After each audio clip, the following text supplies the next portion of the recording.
Lo primero para decir es que algunas de las cuentas en las que yo haya participado, de las que cuente, tienen que ver con laburos que hicimos con Dani.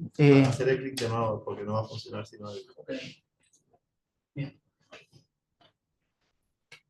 Dani Alicer, Santi Muro, Andy Defan, Mientras Activo, y ahora estamos laburando también con Marian Merrocher, aquí presente. Entonces, esas personas les debo lo de nombrarlos, no sé qué decir. Bien.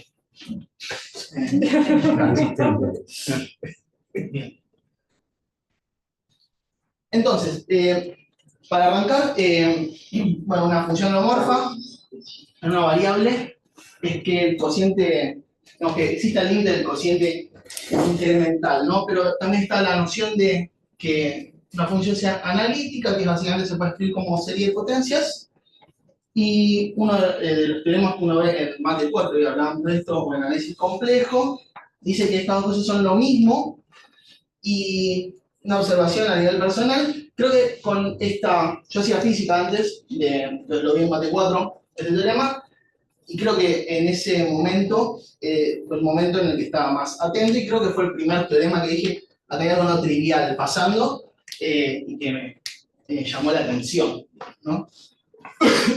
Gran teorema. En infinitas variables, bueno, el concepto de holomorfa es este que está acá, básicamente que sea diferenciable la función. Hay varias formas de decirlo, pero que sea diferenciable. Y también tenemos el concepto de analítica. Entonces ahora tenemos muchas variables, tenemos que decir que es un monomio es agarrar multiíndices así de exponentes, y entonces considerar potencias de las variables y multiplicarlas. Bueno, analítica podemos decir que es que se escriba como esa serie de potencias que está ahí. Voy a hacer una observación acá. Digamos, lo que Boyle en realidad dice que si una función sea analítica es que en un abierto es que haya una bola en la cual se pueda escribir de esta forma alrededor del punto.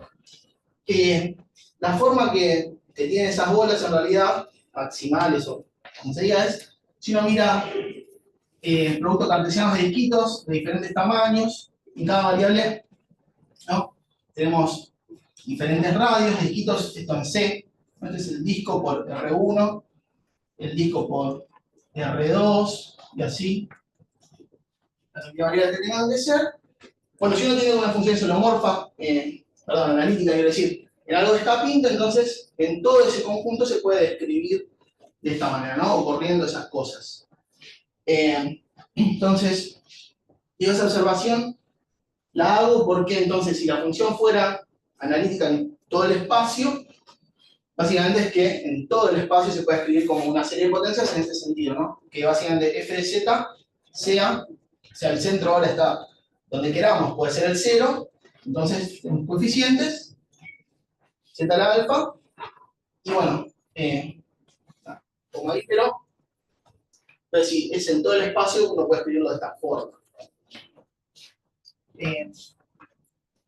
Bueno, vale también que holomorfa es lo mismo que analítica, y entonces uno se pregunta si podrá extender este resultado a infinitas variables, ¿no? Entonces, en principio, si uno tiene un espacio de Banach, una función holomorfa significa de vuelta que sea diferenciable, o sea, en este caso, entonces, que exista un funcional lineal que aproxime bien al cociente incremental, digamos, ¿no?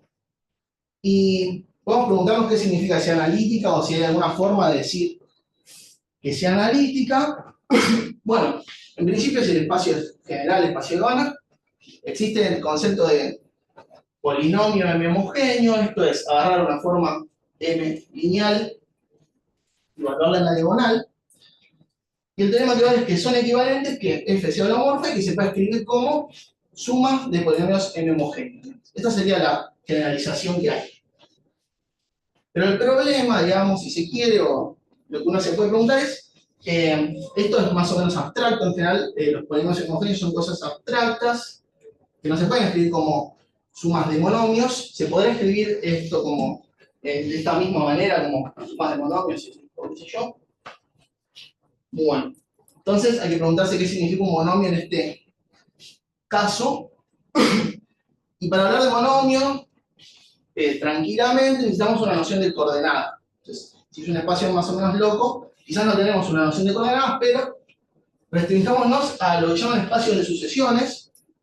Estos son espacios dados, los elementos son sucesiones, y que además es esta cosa de acá, ahora la charlamos, pero es que sea un Manaslatis, digamos, pero es que, bueno, el L1 esté bien metido en el espacio, o sea que la inclusión sea continua, eso también esté bien metido en el infinito, o sea, son como los bordes de todo nuestro universo, y que además la norma del espacio se lleve bien con la noción de módulo que uno puede definir, coordenada a coordenada.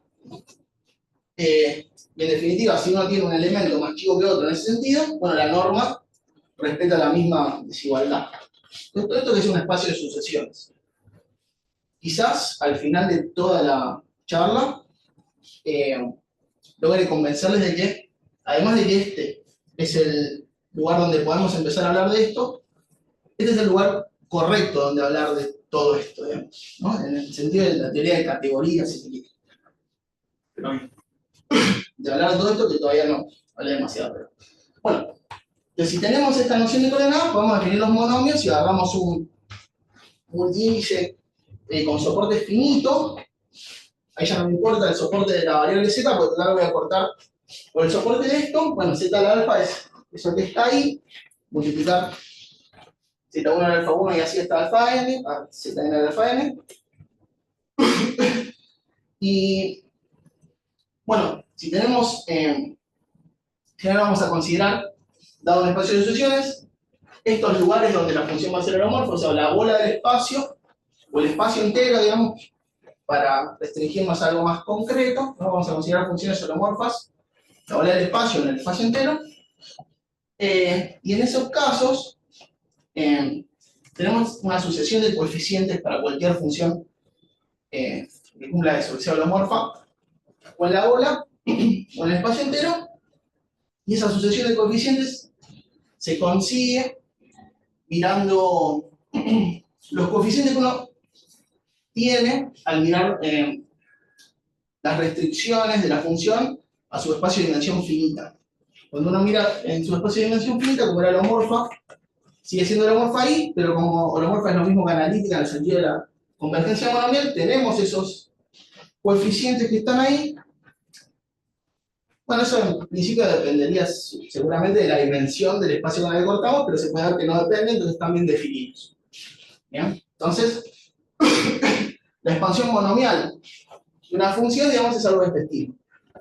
Que siempre que tengamos z de soporte finito, como vemos en su espacio de dimensión finita, eso vale. Uno puede preguntarse si eso sigue valiendo cuando z sea cualquier cosa, ¿no? Ahora ya no hay dimensión de soporte finito, ¿no?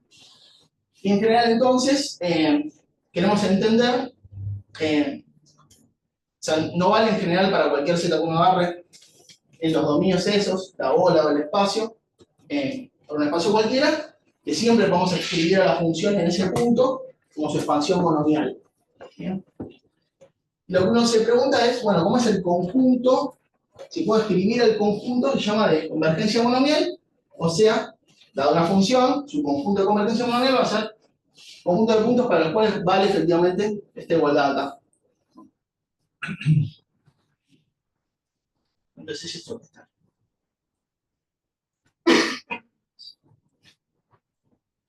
Una observación que no sé si va a valer, si va a ser útil o no, pero se puede ver que es lo mismo que la función se escriba con su expansión monomial, o que si agarramos la cuenta, esta que está acá, eso es finito.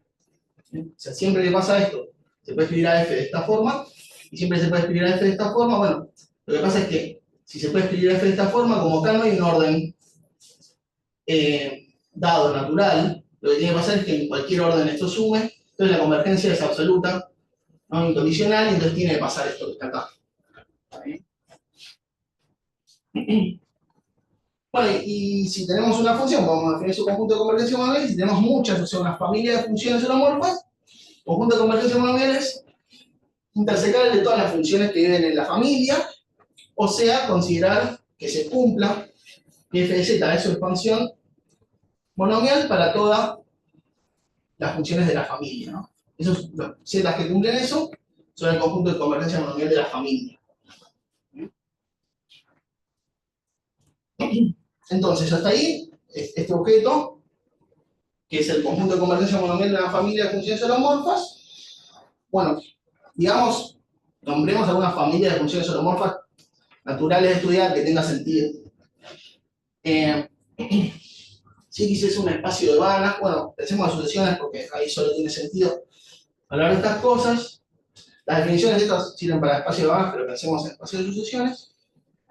H infinito de la bola de X es el conjunto de funciones holomorfas y acotadas en la bola, y si le damos esa norma ahí, la norma del supremo, es un espacio de Banach.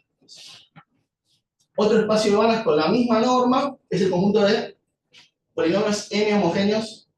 Bueno, ahí dice en la bola, podría decir todo el espacio, es lo mismo. Bien. Y bueno, de vuelta, es un espacio de Banach, y más aún, es un subespacio metido geométricamente en H infinito de la bola. Y este otro es el último que voy a nombrar. Estas son las funciones holomorfas en todo el espacio, o sea, enteras, y además en cada conjunto acotado son acotadas, o sea, dan acotados en bolas. Y esto no es un espacio Banach, sino que es un espacio de Freget con la seminorma dada por considerar bolas cada vez más grandes. Bien, entonces estas son familias interesantes, y un posible objetivo es estudiar el conjunto de convergencia monomial para estas familias de funciones holomorfas, funciones enteras y acotadas en acotados, u polinomios homogéneos, o funciones holomorfas y acotadas en la bola. ¿Bien? Pero nuestro objetivo más preciso para discutir hoy va a ser entender algo sobre buscar soluciones a este tipo de ecuaciones. Si uno tiene el conjunto de convergencia monomial de H y B de X, puede ser eso X, o sea, ¿cuáles son los X? Es la incógnita, como desde el colegio sucede. ¿Cuáles son los X para los cuales esta ecuación se cumple? Conjunto de convergencia monomial de H y B de X sea X, ¿no? Esa ecuación es nuestra pregunta. ¿No? Nos vamos a centrar en eso. Bueno, entonces, para hacer eso uno puede pensar en, digamos, el punto de vista de los ejemplos. Uno mira ejemplos y trata de entender dónde sucede, dónde no sucede, qué sé yo, o qué le pasa a los ejemplos cuando le calculo esos espacios concretos, el conjunto de convergencia monomial de HB, por ejemplo, de LR, o también intentar encontrar cuestiones estructurales en o el conjunto de convergencia monomial de HB de X, o de H infinito de la bola, o de los polinomios homogéneos, algo estructural que dé condiciones que se tienen que cumplir cuando esa ecuación se satisfaga, ¿no? Entonces, el mundo de los ejemplos dice las siguientes cosas que vamos a empezar a nombrar. Esto lo cuento para que tengamos una idea de qué es lo que pasa, y también porque esto nos va a dar como un posible lugar donde tirar del hilo para intentar responder a la pregunta original en abstracto. Entonces,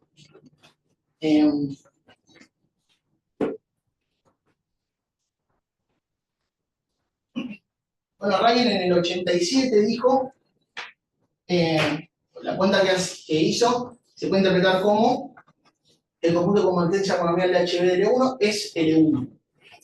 Bien. Entonces, bueno, es un punto fijo, espectacular. Hay solución a la ecuación que habíamos planteado, o ya.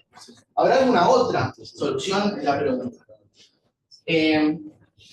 Bueno, en términos de conjunto de convergencia monomial de H infinito de la bola, Lemper es una cuenta importante, es esto porque el conjunto de convergencia monomial h infinito de alguna cosa acá, que uno ponga, siempre tiene que estar metido en esa cosa porque, quiero decir, ¿no? Digo, si uno tiene z que está en el mon de h infinito de algún conjunto cualquiera, ¿no? O sea, las funciones que sean holomorfas en ese conjunto y acotadas ahí. Como uno quiere describir algo de este estilo, entonces tiene que poder hacer esta cuenta, y en definitiva, para hacer esta cuenta tiene que estar en el dominio de las funciones. Bueno, esto tiene que estar incluido en el conjunto S, ¿no? Con lo cual, la cuota de acá no dice nada, porque esto tiene que pasar siempre. La cuenta posta es lo que está en naranja, que dice que podemos meter un múltiplo de la bola de L1 ahí adentro. ¿Está bien? Bueno, entonces, vale eso, y después esto se mejoró por Stefan Maestri Sprengel. 2009 dijeron, esto es igual, o sea, el mon de h infinito de la bola de L1 es igual a la bola de L1. Martín, Sí. pero antes que sigas, estoy un poco confundido con algo. Las funciones holomorfas en Banach son continuas en particular, ¿no? Sí. Ah. Entonces, que sean acotadas en conjuntos acotados no viene automático de eso. Yo diría que no. Más aún. O sea, claramente no, si no, no te harías la pregunta del incógnito. No, está bien. Hay algo que me estoy... Pensá que tu espacio no puede tener dimensión infinita. Claro, no son Pues estás en compactos, espacio de no son sucesiones. Entonces agotado. No Ah, ¿Puedes ir de vuelta para que lo aprenda yo? estás en un espacio de sucesiones. Claro, Tu espacio sí, tiene sí, dimensión sí, infinita. claro, Un conjunto claro. agotado no es compacto. Estoy de acuerdo. Y eso responde. Después lo pienso. Eso dice que la continua no tiene por qué ser acotada. La continua Claro, compactos tiene que acotadas, ser que no acotada. compactos, capaz que sí, capaz que no, pero. Perfecto. Muchas gracias. Sí. Muchas gracias por eso. Ejemplos que. pero Bien. puede ser... Perdón. Hay ejemplos concretos Pero fáciles. tomás la topología de él, no es la que queda compacto. O sea, que Pero no tiene por qué no ser es del continua, compacto. no va a ser continua con la topología de él. Eso, claro, exacto. Claro. Bien. Bueno, para seguir hablando de los ejemplos, primero esta definición es si tenemos alguna sucesión en el infinito, que es donde todo vive, el reordenado decreciente es, bueno, agarrar la sucesión con el primer elemento, como el más grande ahora, más grande de todos los elementos, el primero, el segundo es el segundo más grande, y así, que en realidad eso no tiene sentido siempre, sino que tenemos esta definición más o menos abstracta para el ordenado decreciente, pero si estuvieran, bueno, eso siempre sucede, pero si estuvieran en C0 los elementos se tienden a 0, entonces básicamente eso es una permutación, o en realidad mejor dicho, una función inyectiva en las coordenadas, porque digamos, si hay coordenadas 0, esas van a parar a la basura, por ejemplo, ¿no? Digo, si hay finitas coordenadas que sean 0, bueno, siempre va a haber un elemento más grande, las que son 0 van a parar a la basura, entonces por eso tiene que ser inyectiva en general la permutación esa, pero básicamente es una permutación de los elementos y clavarle el módulo. Bueno, ¿por qué digo eso? Porque este conjunto que está acá, que se define a través del ordenado creciente, resulta ser básicamente el conjunto de convergencia monomial de h infinito de la bola de L infinito. Y acá, fíjense, bueno, quizás se va a notar un poco mejor cuando hablemos de conjunto de convergencia monomial de H B de todo el espacio, lo mismo. Ahora en vez de ser más chico que 1, entonces es finita la cuenta esa y entonces el conjunto de convergencia monomial de HB de L infinito. Lo que quiero que se note es que esto es muy parecido a L2. Es un poquito más grande que L2, o sea, sería L2 si no está esa función de acá, ¿no? Pero está esa función de ahí y le da un poquito de aire para hacer un poquito más grande. No, pero no tanto más grande. No sé si lo escribí, por eso no se lo escribo por las dudas. Lo que pasa es que ese conjunto de ahí, que es un espacio de sucesiones también, está entre L2 y L2 más epsilon, para cualquier epsilon que queramos. O sea, Si a L infinito, que es el más grande de todos, le tomamos conjunto de convergencia monomial para HB del infinito, esto hace un salto picante hasta estar muy cerca de L2. Entonces ya es mucho más chico el espacio que es el conjunto de convergencia monomial. Y otra cosa interesante para observar es que si miramos la bola de este espacio, bueno, eso es el conjunto de convergencia monomial de esta otra cosa, entre comillas, digamos, porque quizás esto no sea una bola. Bueno, quizás, por ejemplo, no sea completo, qué sé yo. Bueno, pero está bien ensanguchado entre las bolas. Raro, perdón. No lo planeé eso. Esto es notación útil. Si tenemos dos conjuntos, para los cuales necesitan constantes que acotan, que ensanguchan a los conjuntos de esta manera, entonces vamos a decir que A es equivalente a B, ¿no?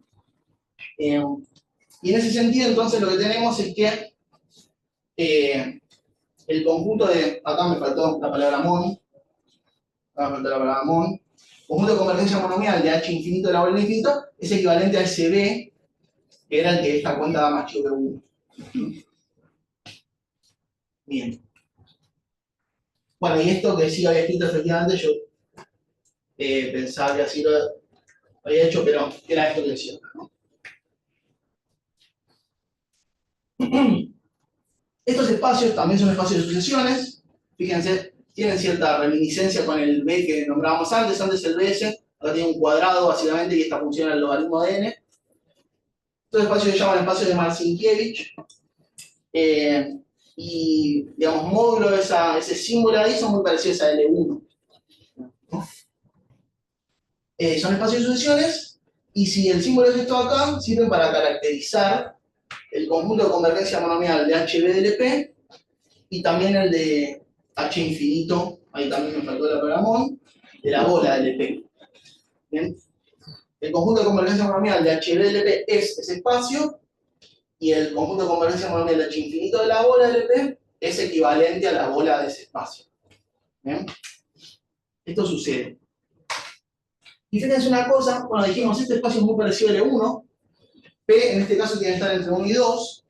Bueno, entonces lo que pasa es que, y esto efectivamente está entre L1 y L1 más epsilon, entonces cualquier cosa que yo agarre acá, en particular L2, bueno, va a parar muy cerca de L1.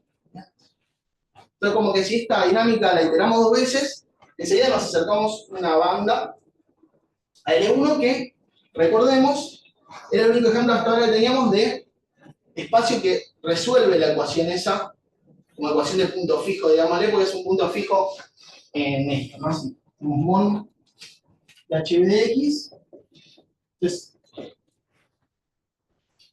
un HB de X es X. Bueno, la única cosa que resuelve es el 1. Bueno, si agarramos cualquier cosa y dos veces le aplicamos mon, nos acercó mucho a L1. ¿Bien? Y ahí les estoy mintiendo un poco, porque fíjense que en realidad hice mon de HB de el infinito y eso cayó acá sin tocar a L2. Y después yo dije que si de L2 en adelante, eso caía hasta allá, bueno, quizás les mentí porque caía muy cerca, pero no la puedo enganchar para de vuelta mandarla. Habría que ver qué pasa con P más grande que 2 para eso, ¿no? Ya perdí.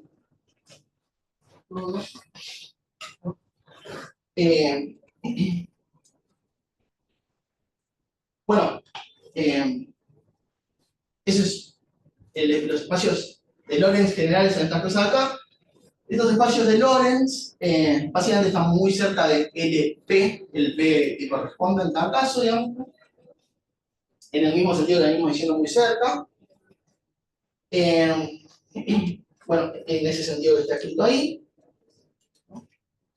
Y bueno, si agarramos con P entre 2 e infinito y calculamos cuál es el conjunto de convergencia monomial de HB de eso es exactamente esa cosa que está allá, que básicamente, cuando uno mira dónde está, cae acá adentro. ¿Está bien? Entonces, a todas las cosas que estén acá, básicamente las mandamos acá adentro, entonces a este pedacito también, y si ahí le aplicamos, bueno, todo cayó muy cerca del L1, ¿no?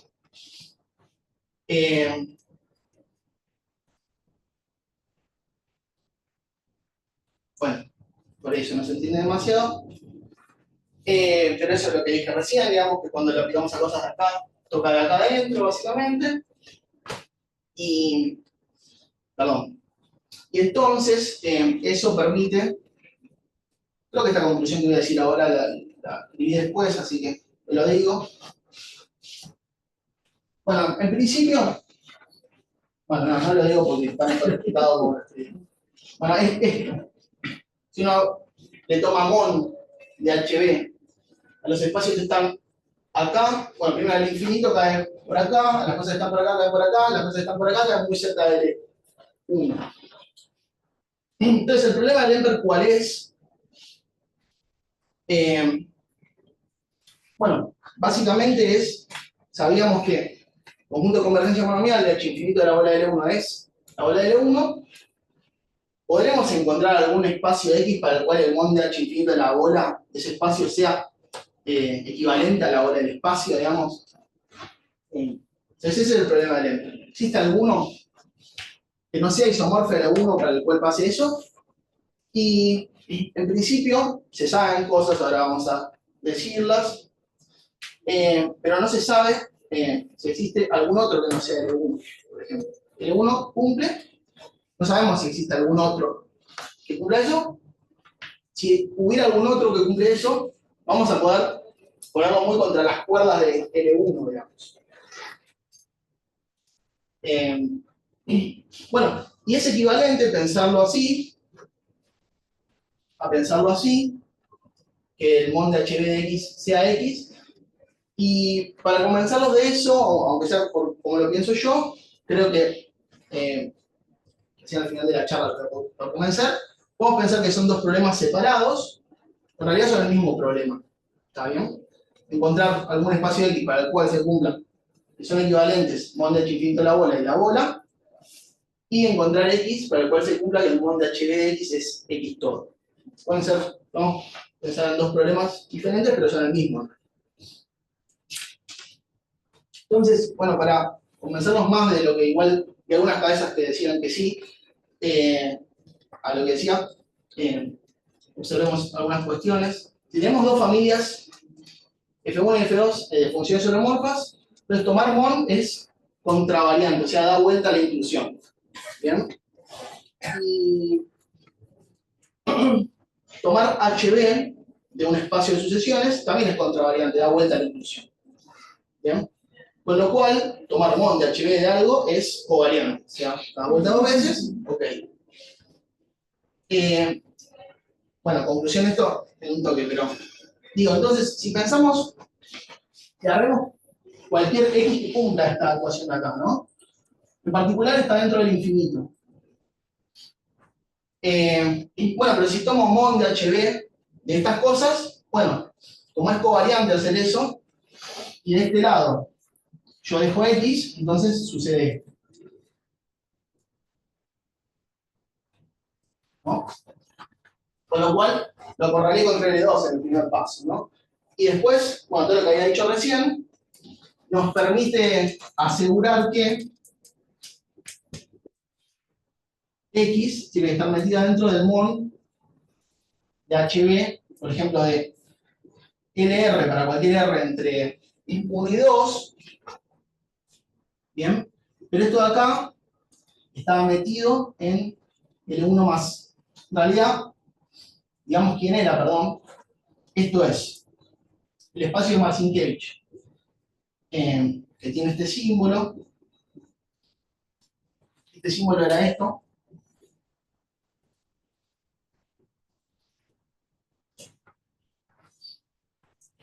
Quizás borro algunas cosas para que se entienda mejor lo que estoy diciendo.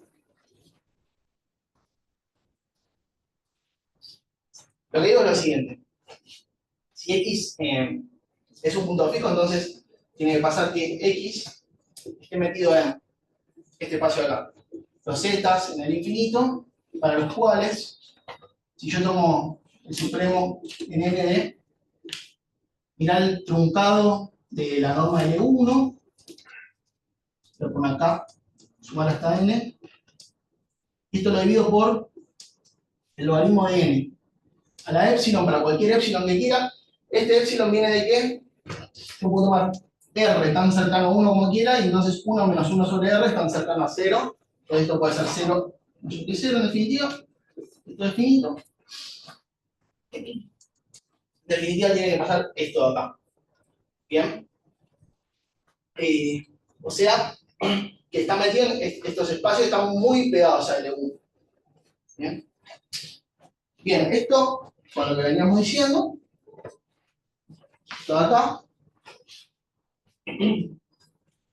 Bueno, pero vale algo mejor. Entonces, dices al pedo todo esto que dije, que no usa todo lo que dije, la demostración de este teorema, va por otro lado y demuestra algo mejor, pero es mucho menos intuitivo. O sea, para mí, aunque sea quizás porque estuve rompiendo la cabeza con estas cosas mucho tiempo, intuitivo, pero no sé. La demostración de este teorema usa técnicas probabilísticas, existen polinomios m-homogéneos que cumplen tales condiciones, y entonces todo anda y sucede. Entonces hay una caja negra, si quieren, la caja negra de la probabilidad, que está buenísima igual, y hay intuición ahí, pero no hay una dinámica sucediendo. Pero esto es lo que mejor uno sabe de este problema. Entonces, no se sabe si existe algún otro punto fijo, ¿no? O sea, algo que resuelva el problema del Ender que no sea L1, no, pero tiene que estar muy cerca de L1. ¿Bien? Entonces, ahora cambiemos eso era el enfoque de los ejemplos, cambiemos al enfoque de la abstracto. ¿Sí que era eso? Por teléfono, antes. 335. Ah. Justo. Bien, entonces, vamos a usar herramientas de la teoría local de espacios de Banach para reformular este problema y para atacarlo por otro lado. Entonces hablemos de bases incondicionales e incondicionalidad. Vienen hablando de esto con Dani, está bueno. Venimos hablando de esto con Dani. Hoy quise la rata, perdón, pero pues no había dormido ya la noche, tratando de preparar esto. Bien. Una base de Schauder es un espacio de dimensión infinita. Básicamente, la versión de Born que tenemos cuando metemos un Hilbert, si se quiere, podemos expresar en términos de los elementos de la base a cualquier elemento y además tomar coordenadas o un funcional continuo. Cuando tenemos ese tipo de bases, podemos pensar en una propiedad extra que es la incondicionalidad de las bases. Esto es, desde el punto de vista, una palabra que quiero decir, perdón, ahí está, bueno, cuantitativo, que si tenemos un elemento en el espacio, entonces multiplicar a cada una de sus coordenadas por un escalar de módulo 1, eso sigue estando en el espacio. Eso es que la base sea incondicional, o se puede decir de otra forma, que exista alguna constante positiva para la cual uno pueda acotar de esta manera la cuenta que consigue, poniéndose tita esos signos y no poniéndolos. ¿Bien? Ahora, este punto de vista de arriba es cualitativo, este es cuantitativo. Hay un numerito ahí dando vueltas, ¿no? ¿Por qué digo esto? Porque en dimensión finita, el punto de vista cualitativo ya no tiene sentido, todo siempre converge. Entonces, si uno pone signos, y esas cosas van a seguir estando bla. Pero el punto de vista cuantitativo sí tiene sentido. Uno puede tratar de entender cuáles son esas constantes para espacios de dimensión finita de todas maneras, ¿no? Y nada, eso nos va a ser muy útil. Entonces, el número más chico para el cual se cumpla esa condición, esa desigualdad ahí, se llama la constante de incondicionalidad de la base para el espacio, ¿bien? Y nos va a interesar en particular para espacios de polinomios m-homogéneos. Es decir, el espacio en el que elaboramos es el espacio vectorial de los tenemos polinomios n homogéneos en n variables complejas, bueno, cuando el espacio base de dimensión finita, entonces sí son lindos los polinomios n homogéneos, lo cual, entre comillas, iba a decir, podría no sorprendernos, pero digo, no se contradice con lo que antes estaba pasando porque era lo mismo en dimensión finita, seriomorfa y analítica, digamos. Lo cual se generalizaba a dimensión infinita en términos de polinomios n homogéneos, pero ahora los polinomios n homogéneos ya no son sumas de combinaciones lineales de monomios. Bueno, pero cuando la dimensión es finita, sí. Son lindos los polinomios n homogéneos cuando la dimensión del espacio base es finita, y lo que quiero decir en realidad es que los monomios son una base de ese espacio, entonces uno puede querer calcular la constante de incondicionalidad de esa base, de la base monomial, y esa es la constante de incondicionalidad monomial para los espacios de polinomios n homogéneos. En xn algún sea n con alguna norma. ¿Por qué estamos hablando de esto? Bueno, eso es básicamente la definición de constante de incondicionalidad, digamos. Pero ¿por qué estamos hablando de esto? Porque existe este teorema que dice así: que si tenemos espacio de sucesiones, entonces es lo mismo tener un múltiplo de la bola metido en el Monte infinito de la bola, que básicamente el supremo de la constante de incondicionalidad de los espacios de polinomios n homogéneos, que acotado se dice hipercontractivamente. Existe una constante que no depende ni de n ni de m, pero elevada a la m. ¿Bien? O esto de acá se puede escribir también de esta otra forma. Digamos, X es un espacio que resuelve el problema del Lemper, si solo así esa cuenta de ahí da uniformemente acotada, digamos. Lo que dice, perdón, porque hay unas caras de lo que dice ahí, perdón. Yo pasé la raíz, esto, de otro lado una raíz gemésima. No, tu pregunta aquí es que es x sub n. X sub n, bien, es una buena pregunta. Es la proyección n-dimensional de X, digamos. De una. ¿Está bien? Eso es lo escribo. Vamos a hacer xn. Bueno, es básicamente sea la n con la norma que proviene del espacio X, ¿no? Inducida, si miramos a las cosas que tienen n coordenadas como cosas de soporte finito en el otro lugar, ¿no? Si completamos con ceros y tomamos nuevamente, está bien la pregunta, gracias. Bueno, entonces esta cuestión de la estructura local de los espacios de polinomios es lo mismo que el problema de Lemper. ¿Está bien? Estudiar en este sentido la incondicionalidad en espacios de polinomios homogéneos es lo mismo que estudiar el problema de Lemper. Ahora, bueno, y de esta forma, o con esta introducción, digamos, con este punto de vista, es que, por ejemplo, Bayard dice lo que dice al respecto de cuán cerca del E1 está el espacio. Cambiemos de enfoque, un segundo. Todos nos gustan los productos internos, ¿no? O sea, por eso es una pregunta. A mí me gustan, cada uno puede tener su motivo por el cual le gusten o no le gusten. O sea, y eso es lo que quiero recalcar acá. ¿Por qué?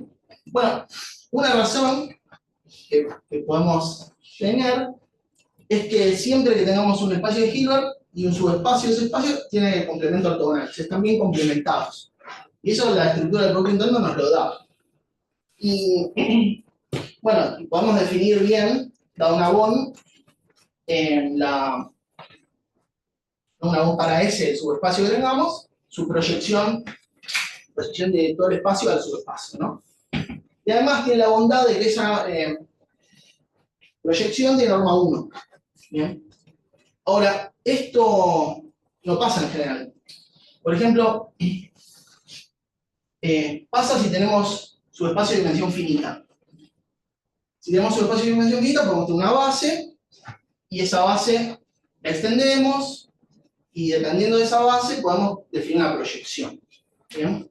Pero ahora tenemos el problema, que igual persiste habiéndonos olvidado nuestro punto interno, es que la norma de esa proyección quizás no es 1. Quizás es mala, digamos. Quizás estamos distorsionando el espacio de alguna manera fea. ¿Está bien? Y en general, bueno, si tenemos un espacio de vanas metido dentro de otro, bueno, las proyecciones son lo que tienen que ser, quiero decir, funciones lineales y acotadas, o grabadas lineales y acotados, de I en I es el espacio más grande, pero que en realidad la imagen de P era X, era todo trayendo X, y que si consideramos el cuadrado, daba la identidad, digamos, ¿no? Cuadrado daba P, o sea que si restringimos a X da la identidad, ¿no? Entonces, X se dice complementado en Y si existe esa proyección acotada. Bueno, vamos a pensar al revés. Ya ahí teníamos dos espacios, un espacio metido dentro de otro. Bueno, si tenemos un espacio y nos pensamos metido dentro de cualquier lado, ¿bajo qué condiciones existe esa proyección? Es una pregunta. Y si vamos a estudiar sus normas, las normas de la proyección, ¿no? Entonces, bueno, si la dimensión es infinita, en general no se puede. C0 no está complementado en el infinito.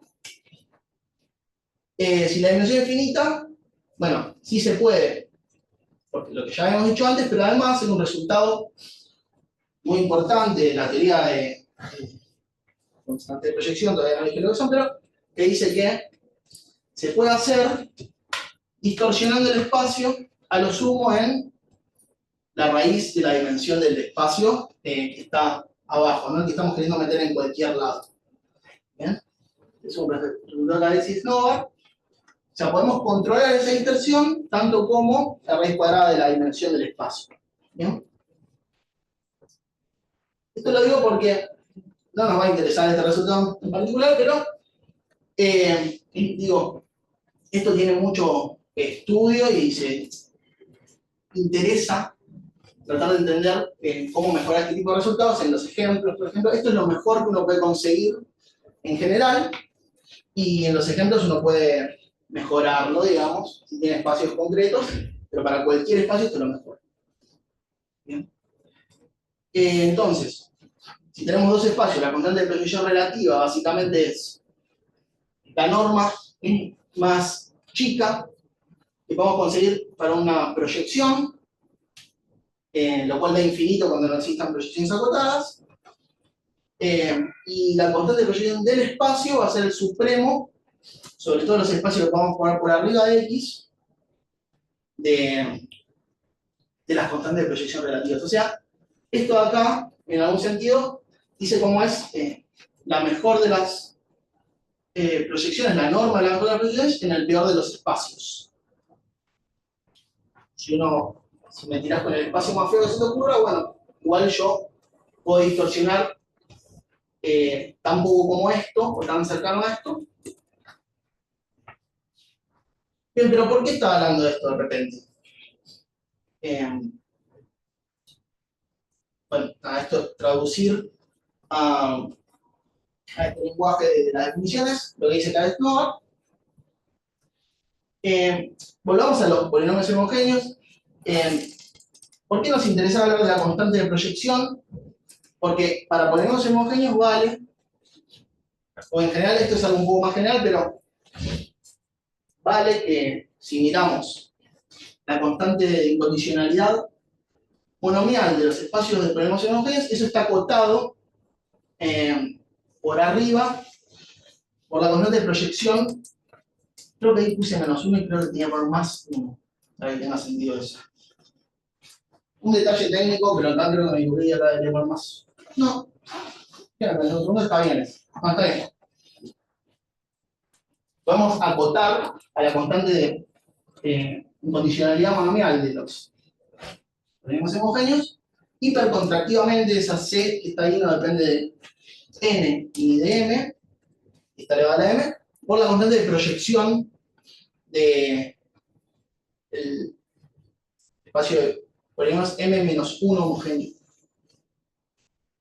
Y esto, bueno, se dieron cuenta, Defan y Frey, en realidad lo hicieron para LP, pero la cuenta que sale para LP es la misma que sale en general, y lo usaron para entender, para caracterizar esto acá, cuando X es LP, y además entonces pueden estudiar algo y caracterizar muy bien, lo que llaman radio de Bohr, digo, un gran artículo, en donde traen a colación esta secuencia de acá, esta J que existe entre estos dos, digamos, objetos que uno estudia desde el punto de vista de la estructura local de los espacios de Habana, por primera vez.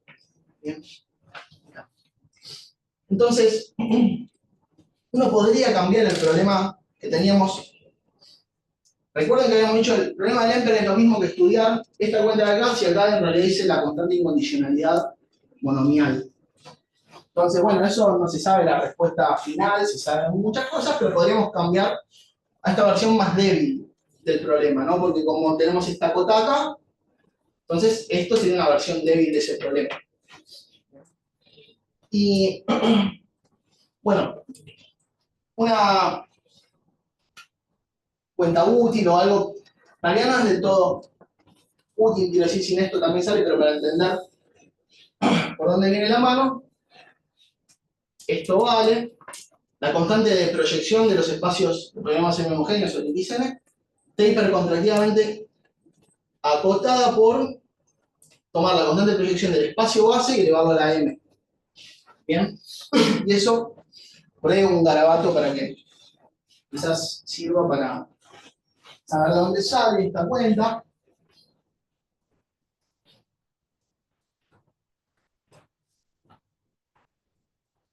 Bien. Probablemente acá revolé algunos resultados que valen.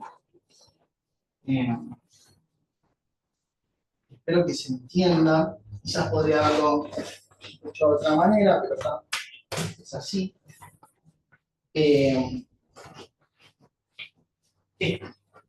La primera observación que quiero decir es, bueno, la constante de proyección, dijimos, tiene que ver con poder definir proyecciones en los espacios.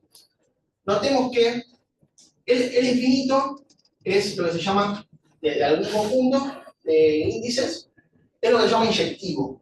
Esto quiere decir, si yo tengo un espacio metido en el infinito, o hay un operador definido del espacio en infinito, y yo tengo esto, incluye otro, entonces existe una extensión y que aparte respeta la norma. ¿No? Esta es la inclusión de conjuntos. Esto lo que dice es que cualquier operador lineal acotado se puede extender un espacio más arriba, también de forma acotada y respetando la norma. ¿No?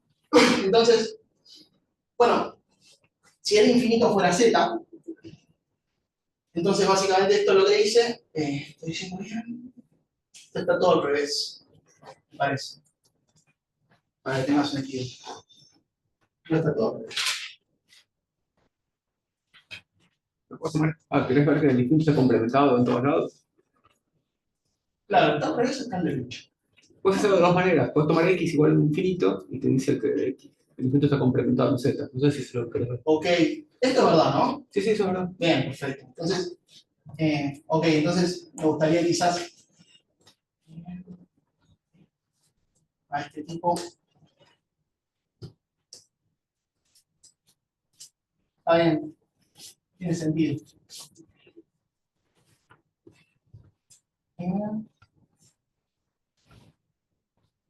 Bien, o sea, si este tipo, lo llamo el infinito el de abajo ahora, perdón. ¿Qué pasa? Porque esto dice más todavía, claro.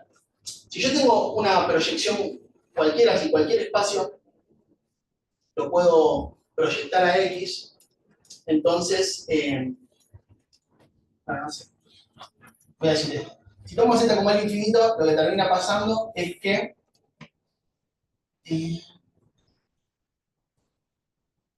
no, acá me mareé, ¿eh? Creo que tiene que ser así. ¿Vos qué querés ver? Quiero ver esto. Básicamente quiero convencerles, si es que puedo, de que la constante de proyección del espacio en realidad es la constante de proyección al infinito. Bueno, si no, si quieren, me disculpan y pues, por ahí me meto en un espiral oscuro del que no salgo, pero por acá sale la cosa. Pero en definitiva lo que quería decir es que la constante de proyección de un espacio es siempre la constante de proyección relativa de x al infinito. Y además, bueno, existe otro concepto que es el concepto de p factorizable o p factorable. Yo tiene p cualquier cosa entre 1 e infinito, entonces un operador que de x en y, digamos, es p factorable si lo podemos meter en algún LP de alguna medida, del siguiente modo. Así se puede factorizar por operadores, como la de arriba para que sea más lindo el dibujo. Y esto define una norma, un ideal, y la norma de este bicho es el ínfimo que podemos tomar sobre todas las factorizaciones de este tipo. Entonces, como las factorizaciones pueden ser a el infinito, entonces, fíjense, factorizar la identidad en el infinito en U,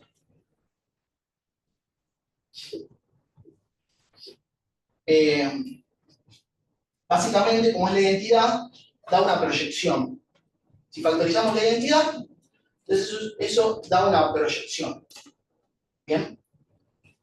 Con lo cual, lo que quiero decir con esto es que la norma gamma infinito de la identidad de un espacio es la constante de proyección del espacio. ¿Está bien? Ok.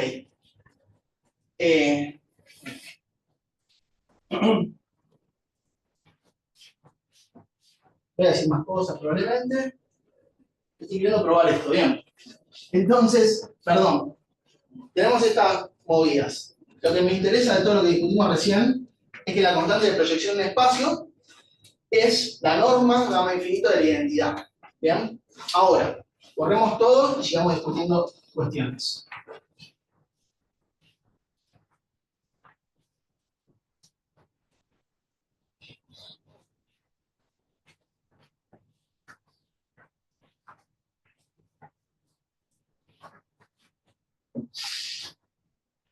Bien, yo quiero probar eso de ahí. O sea, en definitiva, por lo que dije recién, quiero probar que la identidad esta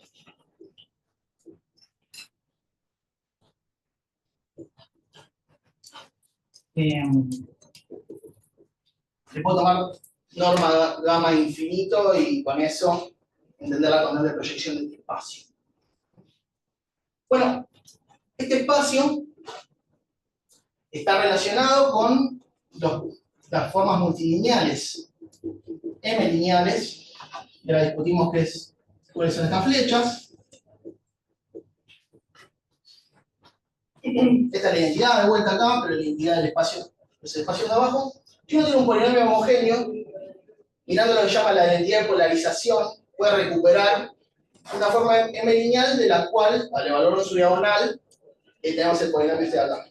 Entonces, eso da una inclusión, una forma de meter este espacio en este espacio, y lo que también sabemos, esto, por la fórmula integral de Cauchy, en este contexto es que la norma de esta cosa acá es más chica que e a la m. Esto acá es decir, evalúa la diagonal. O sea, todo polinomio homogéneo viene de una forma lineal al evaluar una diagonal. Bueno, este dicho acá va a ser evaluar la diagonal y conseguir esa historia. Y la norma en este caso es 1. ¿Bien? ¿Qué pasa? Esto acá también es lo que se llama el producto tensorial de m de estos tipos, xn, pero sus duales, con la norma epsilon. Es lo mismo. Y lo que pasa es que la norma gamma, esta lo que hablamos de gamma infinito de factorizar El infinito se lleva bien con esto, del siguiente modo. La norma infinito de identidad de punto tensorial n veces con la norma de epsilon en ese mismo lugar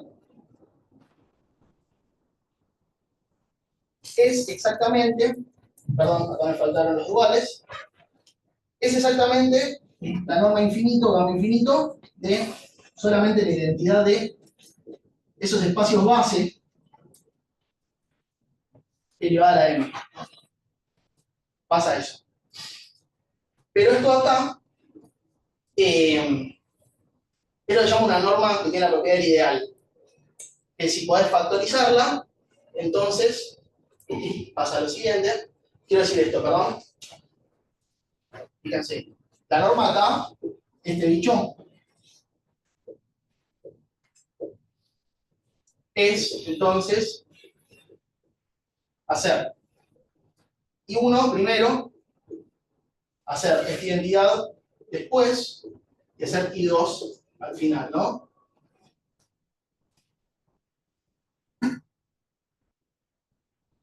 Vamos a hacer este recorrido.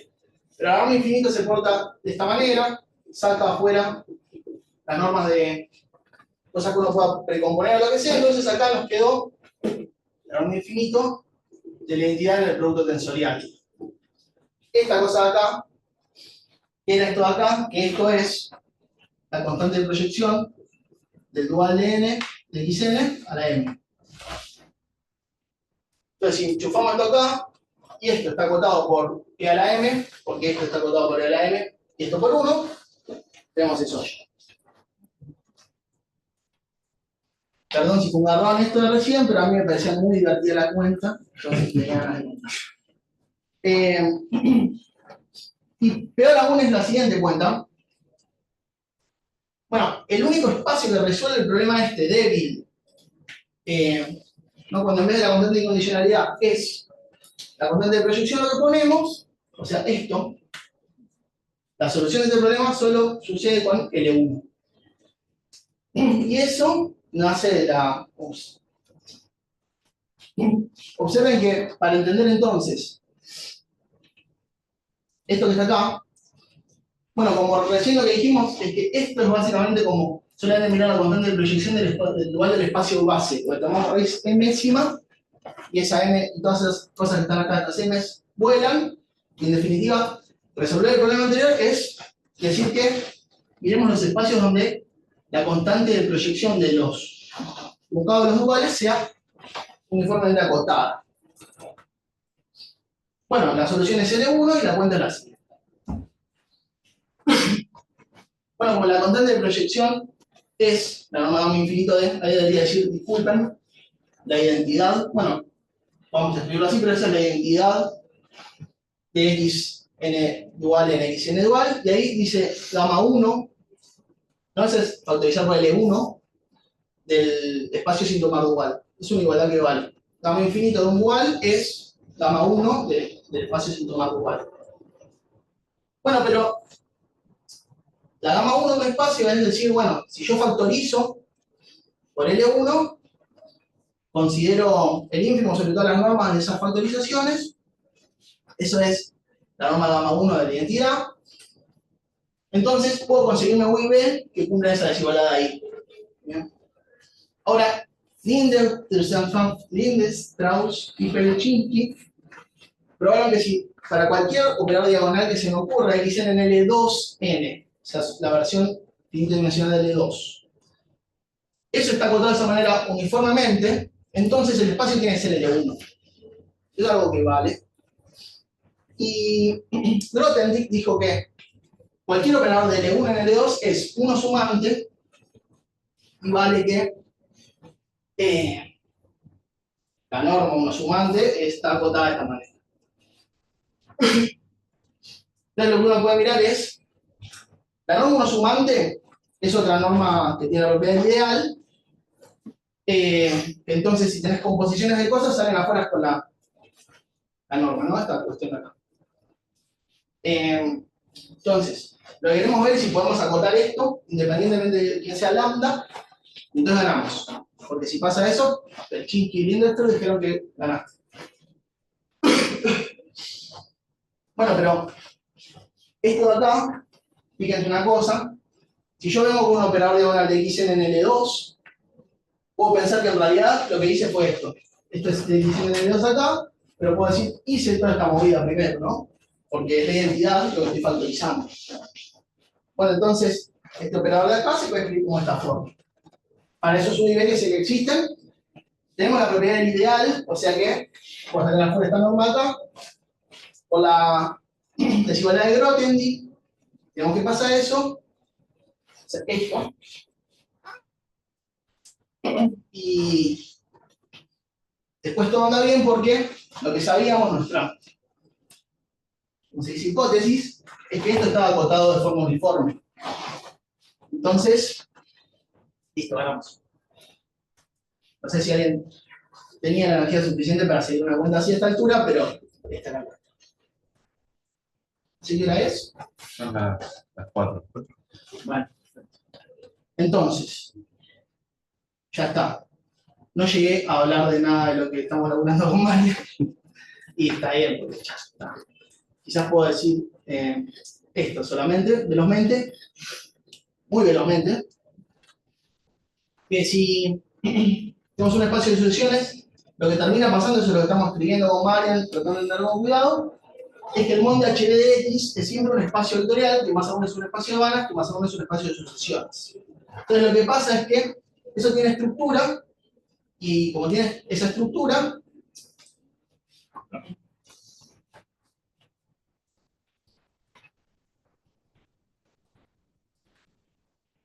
al mon de HB de X, llamémoslo esa M loca de X. Bueno, esto es de vuelta un espacio de soluciones, estamos diciendo. Entonces le podemos tomar mon de HB de X a eso de vuelta. Lo que termina pasando es que, bueno, que esto tenga estructura de espacio de sucesiones, permite tomar acá este operador de vuelta, si quiere, y este bicho es un funtor, un endofuntor en la categoría de espacio de sucesiones. Lo cual, volviendo atrás de todo, uno empezaba pensando en conjunto de convergencia monomial solo en los espacios de sucesiones, pero en realidad en los espacios de sucesiones es el lugar donde hay que pensarlo, porque esta estructura es la que tiene que ser, y hacer esta secuencia es un funtor en esa categoría.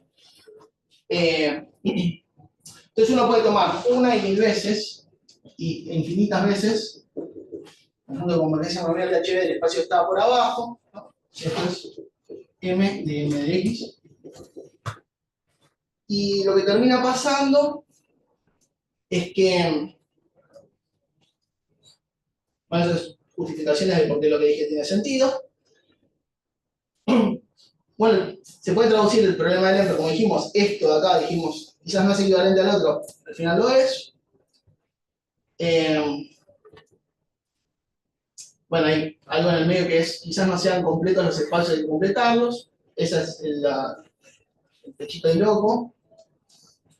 Pero uno puede conseguirse una colección de espacios de sucesiones, y con esa colección de espacios de sucesiones construirse como un límite de todo eso, y el límite es siempre un punto fijo del problema del Emper. Entonces, podemos caracterizar quién es el más grande de los puntos fijos, que básicamente es esto cuando X es el infinito.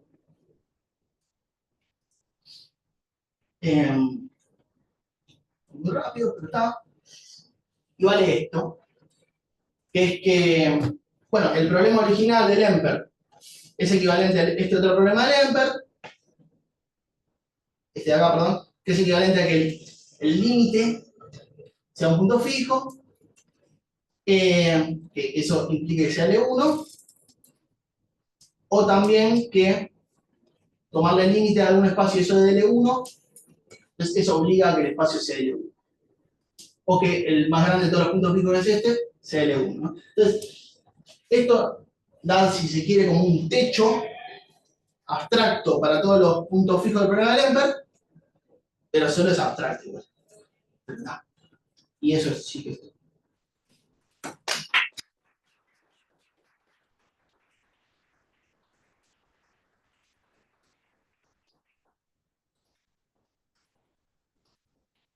Pregunta. En esta última construcción de los CM a la K, capaz que está escrito, pero si vos empezás con un X, yo empiezo con L2 y él empieza con L5, si hacemos la maquinita, ¿terminamos al mismo punto o la intersección esa es el mismo o no? Bien. No sabemos. Y tampoco sabemos algo que es medio parecido a preguntarse eso, que es si yo agarro M de X igual a M de Y. X e Y darían el mismo si eran iguales M de X, M de Y. No sé si esto igual está diciendo algo, pero igual la respuesta a la pregunta tuya es... O sea, si alguno haciendo eso llega a L1, no quiere decir que todos lleguen a L1, por ejemplo. Bueno, no. Eso significa que ese sea punto fijo. Si el infinito era, entonces sí. Claro, porque ese es para todos, pero Claro. si yo agarro uno, no sé si con L3 cae igual en L1. Bueno, pero ahí ya ganaste porque diste un ejemplo de alguien que no es L1. No, pero si vos agarrás L3, le das al M, con ese la intersección de todos te da L1. Sí.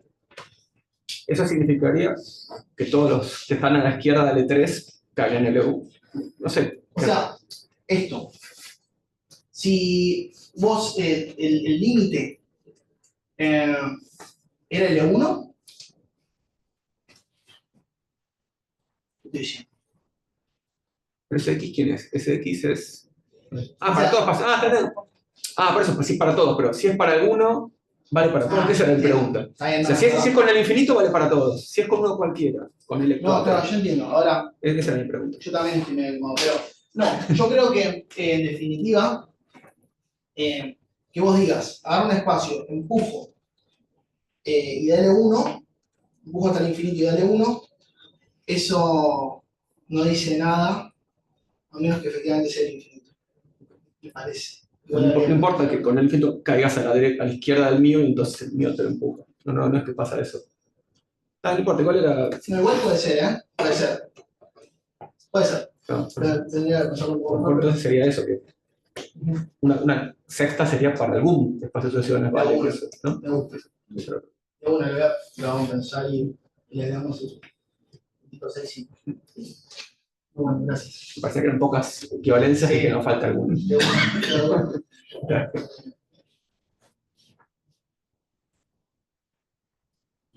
Una pregunta un poco más, dos preguntas. Sí. Una más bien en general. ¿Qué tanto de las herramientas que uno tiene análisis complejo Bueno, de una variable sobrevive en variables infinitas? Porque como perdés este tema de lo que es el tema de la continuidad en el sentido de ya compactos en compactos, Sí. no acotados en compactos, ¿no? De una. No sé, imagino que el principio del máximo capaz que se no sé. El principio de máximo creo que sí vale. Vale, por ejemplo, la fórmula integral de Cauchy de una forma abstracta. Módulo máximo con norma infinita no vale. Ok, que es un poco la primera pregunta que hacía quizás. Porque tomás, ya no valen dos variables. Tomás un valor lineal que es tipo 1,z, la norma infinita te da siempre 1, pero... No, pero acá lo que es dimensión infinita es el dominio. Caen en complejos. No, estamos hablando de funciones holomorfas del espacio de dimensión infinita a los complejos. Sí. Claro, es decir, ahí sí van. Ok, Sí, si caes a C, sí. Claro, claro. de una. Me gusta esa pregunta porque la voy a usar para decir lo siguiente. Lemper, cuando estaba pensando en estas cosas, y que igual el problema de Lemper, el nombre se lo puso Andreas Defan al problema, pero porque Lemper estaba pensando en estas cosas, y por ejemplo, él tiene un artículo en donde resuelve esta ecuación diferencial, que se llama, esto es derivar con respecto de z conjugado. Si tenés f que cumpla alguna condición, que se encuentra solución a esta ecuación diferencial, esto lo hace en L1, y lo hace en L1 porque ahí tiene expansión monomial. Entonces, muchas veces en análisis complejo, por ejemplo en Mate 4, uno resuelve ecuaciones diferenciales usando técnicas, por ejemplo, sabemos que si la función es holomorfa, entonces su parte real y imaginaria son armónicas y no sé, vamos a hacer cosas. Esas cosas en dimensión infinita lo dejan de valer, pero cuando uno tiene expansión monomial, Entonces tenés esa estructura de función analítica más tradicional que podés explotar, y por ejemplo la explota para resolver este problema. Entonces, quizás en estos conjuntos de convergencia monomial se pueden resolver este tipo de ecuaciones diferenciales. Si uno se restringe, si tienes un espacio y te restringís ahora al m de x, quizás ahí tenés soluciones. Eso tengo ganas de tensor de teoría de expresión. Cosas tipo transformar Fourier, monomios, cosas así, ¿no? Bueno, Cuando hace, está polinomios hace, semi-homogéneos, transformar monomios. recontra, Sí. hace cuentas por ahí. Sí, porque dice, si el toro actúa en L1 y hace transformar de Fourier y qué sé yo, y eso puede hacer cuentas porque tiene expansión monomial, si no me he perdido en el camino.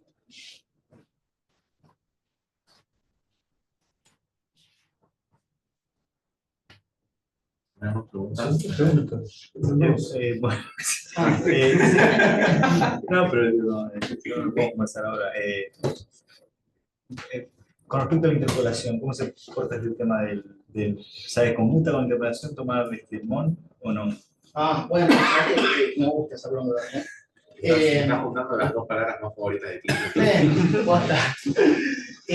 No, creo que no. O sea, en general la interpolación se lleva mal con cosas no lineales, o sea, se puede con cosas m lineales, o sea, con polinomios. En polinomios ya se lleva mal la interpolación en abstracto. Hay ejemplos en los que uno puede interpolar espacios de polinomios homogéneos sobre un espacio base, pero también hay cuentas que permiten decir que no vale la interpolación de espacios de polinomios homogéneos en el sentido siguiente. ¿Qué vos querés calcular? La versión de Calderón de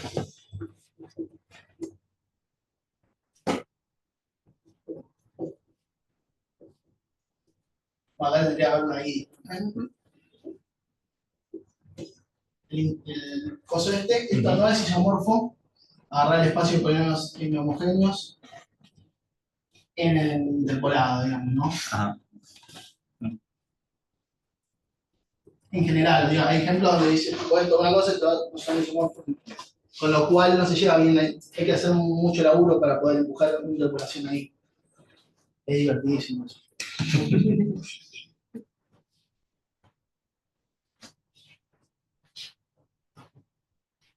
Agradecemos por el